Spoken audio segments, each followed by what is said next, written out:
జరిగితే ఈసారి ఇదే వేగంగా జరిగితే అది శ్రీశైలంలో అప్పుడు నీళ్ళు వచ్చినప్పుడు నీళ్ళు పోవుడు మొత్తం మునిగిపోవుడు మళ్ళీ దాన్ని అంతా క్లియర్ చేసుడు. అధ్యక్ష దీన్ని తవ్వే పద్ధతి ఏంటంటే టైగర్ వ్యాలీ కదా అధ్యక్ష, అందులో అడుగు మానవ సంచారం పోవద్దు, పోతే అబ్జెక్షన్. దాని మీద ఎవరో పోతారు, మళ్ళీ వీళ్ళే పంపిస్తారు, పోయి కోర్టులో వేస్తారు.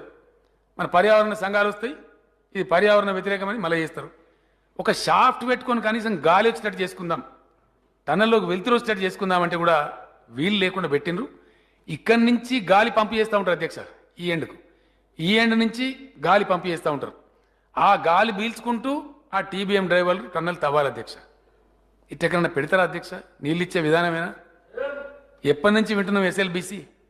ఎన్నేళ్ళ కంప్లీట్ కావాలా? ఇది ఎవల పాపం? ఎందుకు తెలంగాణ ప్రజలు శిక్ష అనుభవించాలి? ఇది పరిస్థితి అధ్యక్ష. ఇది అధ్యక్ష ఇది జరిగేటప్పుడు ఏమైందంటే ఆ బోర్ చేసుకుంటూ వెనక లైనింగ్ చేసుకుంటూ పోతుంది అధ్యక్ష. కాబట్టి దాని లాగేద్దాం, ఏదైనా కొత్త పద్ధతి పెడదాం, లాగలేమిగా.